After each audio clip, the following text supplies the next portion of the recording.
call this regular meeting to order. Call roll. Mayor Querom. Here.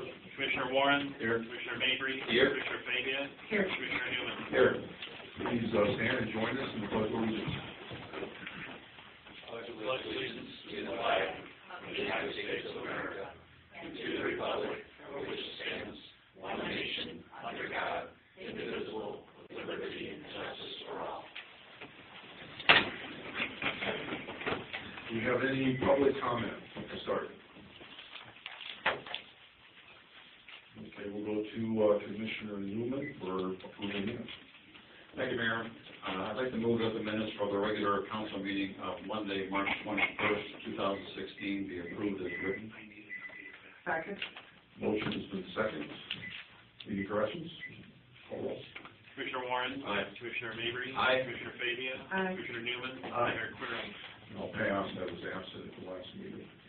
Now we'll go to invoices, and we'll start with Commissioner Newman. Thank you, Mayor. Tonight I have invoices for public affairs in the Department of Accounts and Finances. The Planning Department, $14,761.17. Administration, $13,295.13. Self-insurance, $116,575.51. Economic development, $10,000. Tourism, $3,691.11. Property Department, $3,654.21. For total invoices for public affairs in the Department of Accounts and Finances of $161,977.13. Mayor, I've reviewed these bills. I find them to be true and accurate and move that they be paid. Second. Motion's been seconded. Any comments or corrections? Call roll. Commissioner Warren. Aye. Commissioner Mabry. Aye. Commissioner Fabia. Aye. Commissioner Newman. Aye. Mayor Querom. Aye. We'll do Commissioner Mabry. Thank you, Mayor. This evening I have the bills and payrolls for the Department of Streets and Public Improvements as follows. In the Street Department, a total of $20,520.10. Wastewater collection, $17,683.95. Wastewater treatment, $133.74. The Cemetery Department, $3,326.37. Garbage expenditures of $16,835.97, for a grand total of $58,513. I've examined the bills and payroll to find them to be true and correct, request payment be made. Second.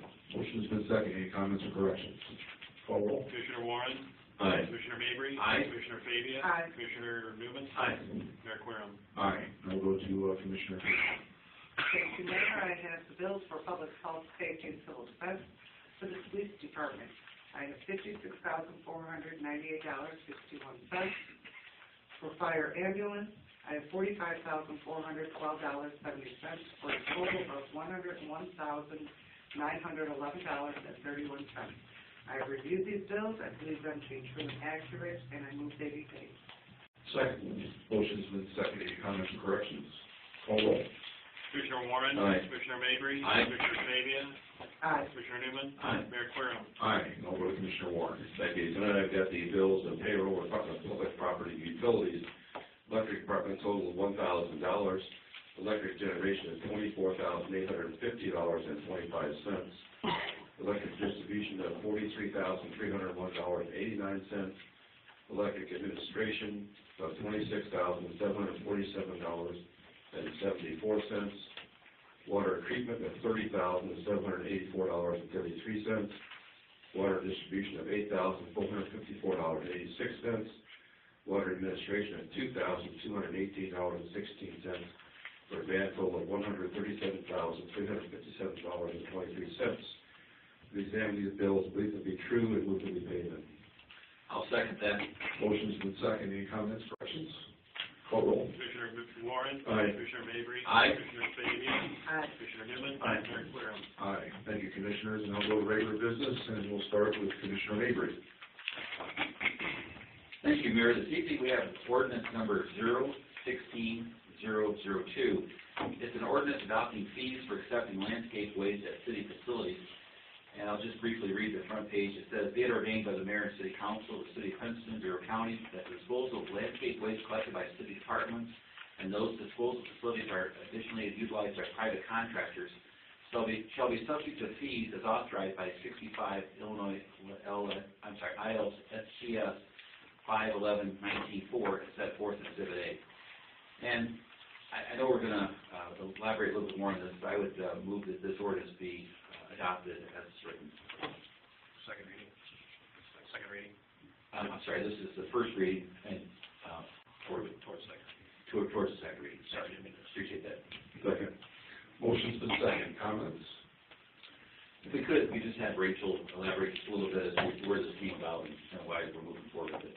Sure. So we have started to see some control challenges and large volume of waste accumulated at our brush pit out on Railroad Avenue. So we looked into this a little further and noticed that a lot of contractors and other people are dumping there. So we had recently sent letters out to contractors letting them know that they can no longer dump there with safe state. However, this ordinance would establish a fee structure so that they would get a permit and pay an annual fee, which would help offset some of the city's costs for disposing of that landscape waste. And the fee that's proposed is $500 a year for lawn clippings and then $2,000 a year for tree and landscape services.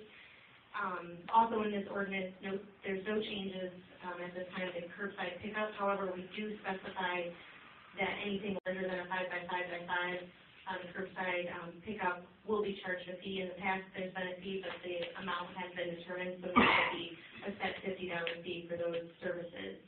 And then one other note on this as well, item number 7 that talks about yard waste being in biodegradable bags. We should also note, and we'll change this before the second reading, that it can also be in cans that have the yard waste emblem. But other than that, there's no changes to the curbside pickup. Are there any questions about this? I don't have any questions. I do have a comment. I was at the recycle drop-off over the weekend, and there were many, many plastic bags dumped in that yard waste. So I remind the residents that you do not want those in there. There is a disposal box there for you to put the bags in, so please do that. You're talking at the one at Euclid? Yes. Yeah. If I could elaborate with Rachel, I think it's a good ordinance. I appreciate the fact that the street superintendent has put up a gate, and that certainly has curtailed a lot of what's going on out there. So I appreciate the efforts being made. I think to elaborate on what Commissioner Warren said, we're going to have to look at some additional signage then at both locations.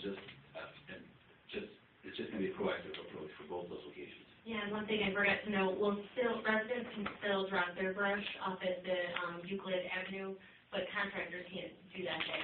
They need to have a permit and go through this new process. We will be putting a camera up out there so we can monitor that. I had a couple people ask about major storm events, and I see item number 10, all fees will be exempt after major storm events. And so you'll come by and take the brush up from with no charge. Any other comments? Call roll. Commissioner Warren. Aye. Commissioner Mabry. Aye. Commissioner Fabia. Aye. Commissioner Newman. Aye. Mayor Squirrel. Aye. Thank you, Commissioner Mabry. Now go to Commissioner Fabia. Thank you, Mayor. I have ordinance number 0-16-003, ordinance amending Princeton City Code, offenses, miscellaneous provisions, Article 11, administrative adjudication. I would like to move this, pass this to move it to a second reading. I second. Motion's been second. Comments?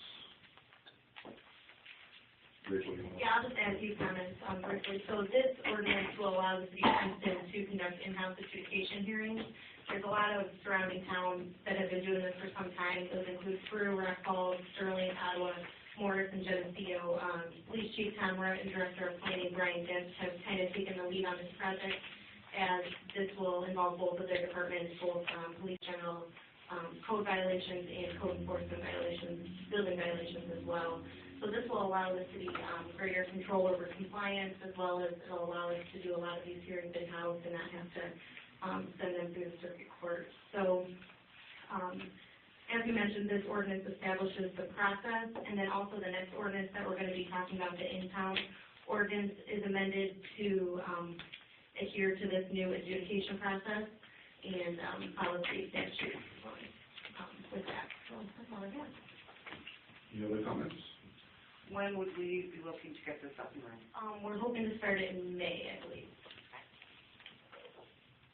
Anything else? Okay, call roll. Commissioner Warren? Aye. Commissioner Mabry? Aye. Commissioner Fabia? Aye. Commissioner Newman? Aye. Mayor Querem? Aye.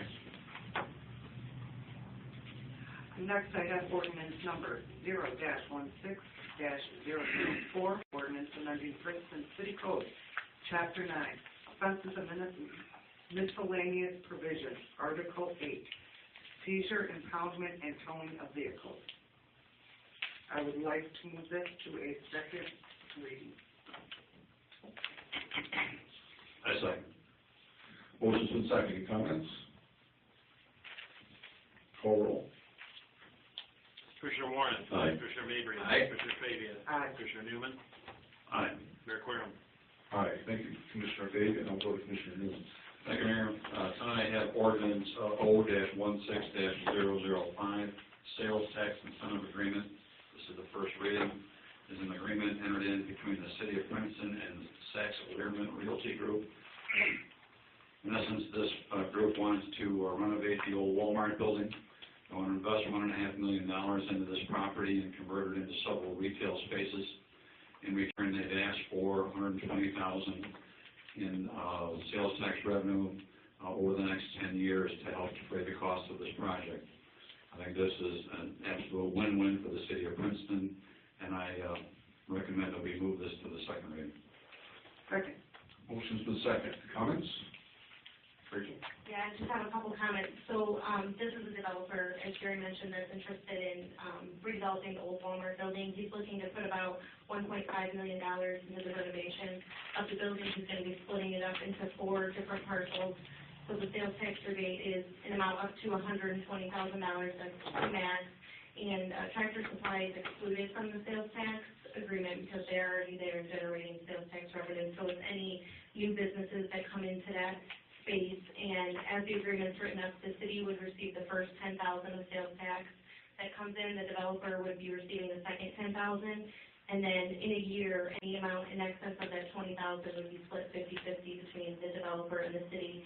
So currently, the city doesn't receive any sales tax from that location because it's vacant and it has been vacant for about 10 years. So this would bring sales tax to the city as well as renovate that building, the parking lot, and new signage out there. And then another note, this money is going directly to the developer, so it's not going to any potential retailers that are occupying that space. It's going to the developer for the renovation. And then the Industrial Commission did discuss this at our meeting last week, and they have recommended approval from the council. Yeah, I just looked at, this is different than what we were faced with last year when we were talking about a business park out at that location. That also entailed sales tax, but the proposal was to require businesses within that business park location to collect an additional 1% sales tax, which would go to the developer to renovate the Walmart building in its entirety. I believe the price of the figure at that point was $1 million. So this is a much better, very, very much better outcome.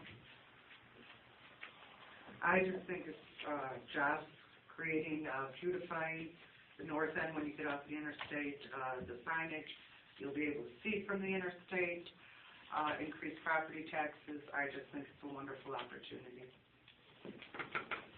Rachel, if I could add, I know we can't dictate this, but encourage the developer to use local contractors, local building materials, and remind them that we have a company that employs over 500 people that make hydraulic door closers. So it's nice to have every one of those doors have an LCN door closer on them. So it'd be nice to support local businesses as we do that. Absolutely, I'll let them know. Thank you. Any further comment? Call roll. Commissioner Warren? Aye. Commissioner Mabry? Aye. Commissioner Fabia? Aye. Commissioner Newman? Aye. Mayor Querem? Aye. Thank you, Commissioner. Oh, you got one more on there. One more, yes, I do. This is the monthly building permit report for the month of March. We had residential home improvements, 3 permits totaling about $25,250. Under commercial and industrial, we have some additions and some improvements that total $587,842. for a total value through March of this year of over $645,000. The projects that are underway, the biggest one involves the L.W. Schneider 12,000 square foot addition, and then some additions for the People's Church and the Bureau Kearney Housing Authority parking lot. The $645,000 compared to last year of $241,000 and the year before of $215,000 shows some real progress going on this year. So, We were out at L.W. Schneider, and I just, their 12,000 square foot addition, they're looking to add 50 new jobs here in the city of Princeton with that addition. Thank you, Commissioner Newman. City Manager report? I have no report, thank you. Yeah, I only have one item tonight. It's a proclamation for May is Motorcycle Awareness Month. Whereas safety is the highest priority for the highways and streets of our city and state, and whereas all motorcycles should join ADAT of Illinois Incorporated in actively promoting the safe operation of motorcycles, as well as promoting motorcycle safety, education, awareness, and respect of the citizens of our city and state. And whereas during the month of May, all roadway users should unite in the safe sharing of roadways within the city of Princeton and throughout the great state of Illinois. Therefore, I, Joel Farrell, Mayor of the city of Princeton, in the great state of Illinois, in recognition of 30 years of ADATE of Illinois Incorporated and over 650,000 registered motorcyclists statewide, and in recognition of the continued role of service as a leader in motorcycle safety, education, and awareness, do hereby proclaim the month of May this year, 2016, as Motorcycle Awareness Month in the city of Princeton. And urge all motorists to join in an effort to improve safety and awareness on our roadways. Any old business? Any new business? Yes, I'd just like to make one comment. This Thursday is their graduation at Logan High School. Wonderful program. Kids love it, parents love it. 6 p.m. 6 p.m. at Pana Baker Gym. Anyone can attend. It is a wonderful site. If you have just at least one opportunity to see it, I suggest you see it. Thank you. Any other new comments? Any public comment? You just need for you to state your name. Sure. Make that, see if that mic is on. Slide that switch on the top toward you, we'll get it. That's good. There we go. Nope. No, we go. Just look real hard, Steve. I'm not very confident. There we go. I'm Steve Gunning, a resident of the city, a retired attorney. As I'm give a few comments, Joel let me know that these ordinances regarding the Administrative Hearing Act and the impoundment revision were going to be coming up tonight, and as some of you are aware, I've had some very strong concerns about the existing impoundment ordinance, both as to its legal validity and both as to its substance, even if it were to be found to be illegal, would be legal underneath the authority granted by the state, which I really question whether the existing ordinance has that authority as a non-home rule unit. But that doesn't have to be gotten into at this point, but I think there's still some elements in the new ordinance that still raise that question as to whether you really have the authority under statutes to adopt some of the impoundment efforts that are laid out in it. I will probably give you something more detailed later. I got into this just later in the day than I thought I might, so my notes are somewhat cursory.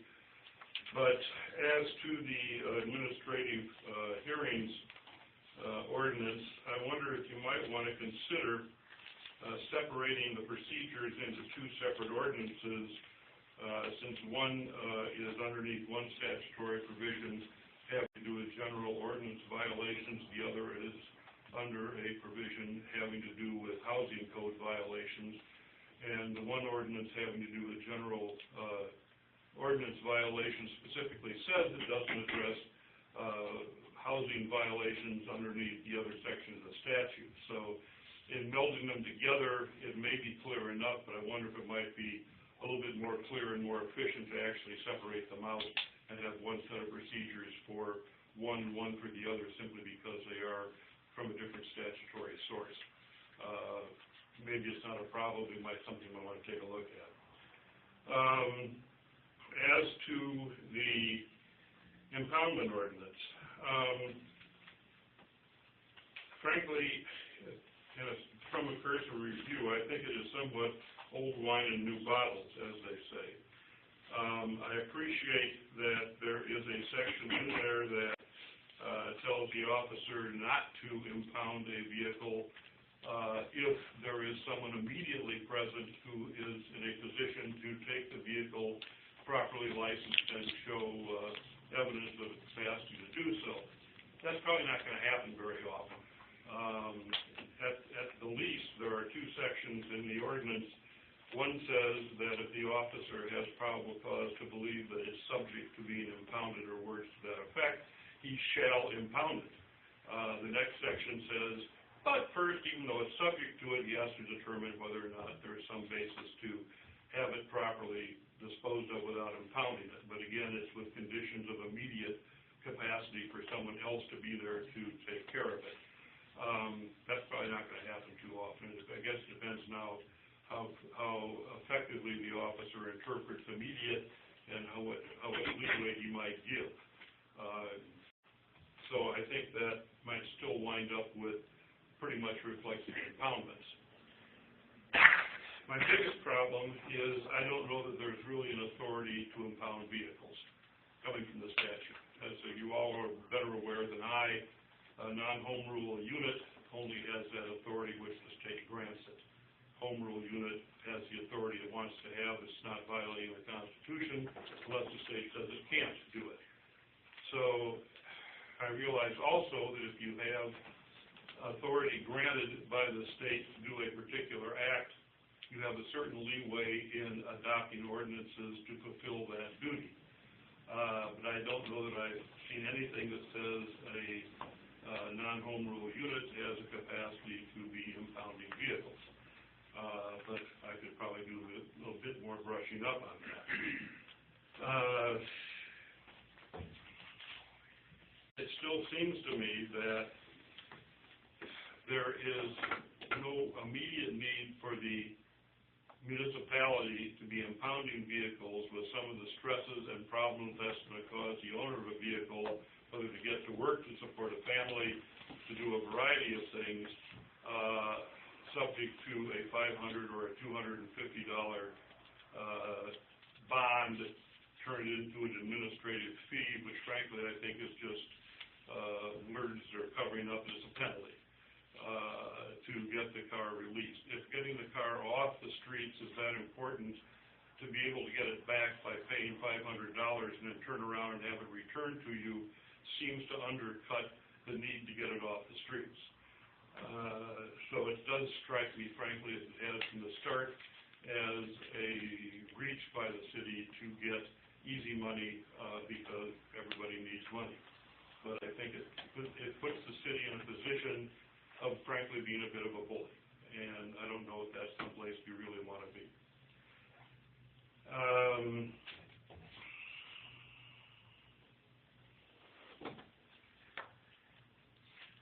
The state itself provides a number of statutory provisions for impounding or sequestering vehicles, not just keeping them, but in fact keeping them from the owner. It seems to me that that's sufficient, and if the state wanted to have municipalities have the capacity to do these things, you'd have that grant in the statute. I don't see it there. And for instance, under the various now new laundry list of things that one can have your vehicle impounded for if you're driving your car and are under just probable cause, not a conviction, just probable cause from the officer's assessment that you're violating one of these various statutes, you're subject to being impounded. I don't know, because I haven't looked at them all, whether those statutes provide for impoundment just for the simple violation of the statute under the state code. I know for sure it doesn't for driving under a suspended or revoked license, unless you compound the problem numerous times or do it in other more difficult situation. But for simply driving on a revoked or suspended license, the state statute does not provide as a penalty the impoundment of the vehicle. I don't know that the city has the capacity or authority to go beyond that. Now, you're saying you're putting it in the category of being an ordinance violation, a nuisance, for violating the statute. Frankly, I think that's a little disingenuous. You're essentially penalizing someone for violating the statute under the rubric of calling it a nuisance. So I still have concerns about the overall effect of this type of ordinance. I still have concerns about whether you actually have the statutory authority to undertake some of it. I would question, just if in fact this goes forward, procedurally, is this ordinance to be administered under the administrative procedure that you've also proposed tonight? If so, it doesn't seem to meet the requirements of that administrative procedure. It says a hearing is supposed to be held no less than 30 or more than 40 days from the time of the infraction. The impoundment ordinance, once you get to a full hearing, if you want to have one, could be as long as 45 days later. That doesn't seem congruent to me. Someone might want to take a look at that. I would also question in terms of the probable cause hearing that's provided for to be held within a day or 36 hours after the car has been impounded. With no disrespect to Chief Root, but I don't know that it really makes a lot of sense to have the police chief be the fact finder as to whether there is probable cause that's been found by one of his employees. It seems to be a more neutral hearing officer would make a lot more sense.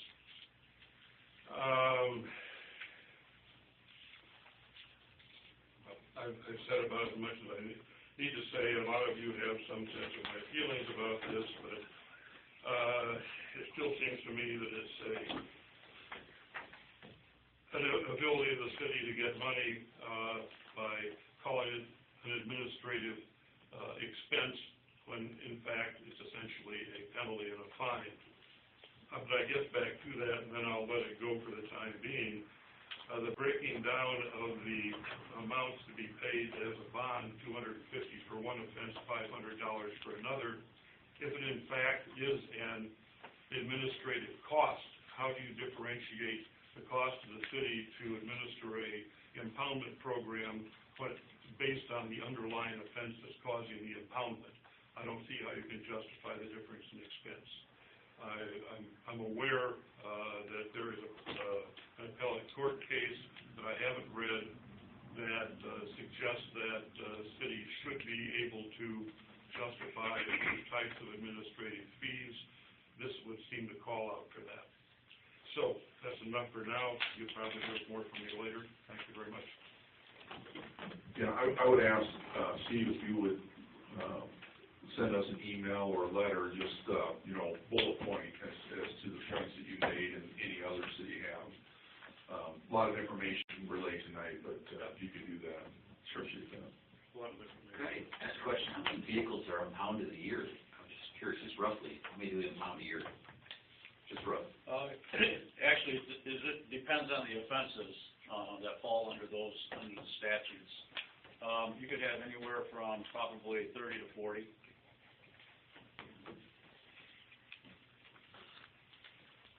Thank you. Any other comment? Any other public comment? Okay, I'll entertain a motion to adjourn to our next meeting. I make a motion that we adjourn to the next regular meeting on Monday, April 18th, 2016 at 7 p.m. here in City Hall. Second. Motion's been second. Call roll. Commissioner Warren? Aye. Commissioner Mabry? Aye. Commissioner Fabia? Aye. Commissioner Newman? Aye. Mayor Querem? Aye. This meeting is adjourned.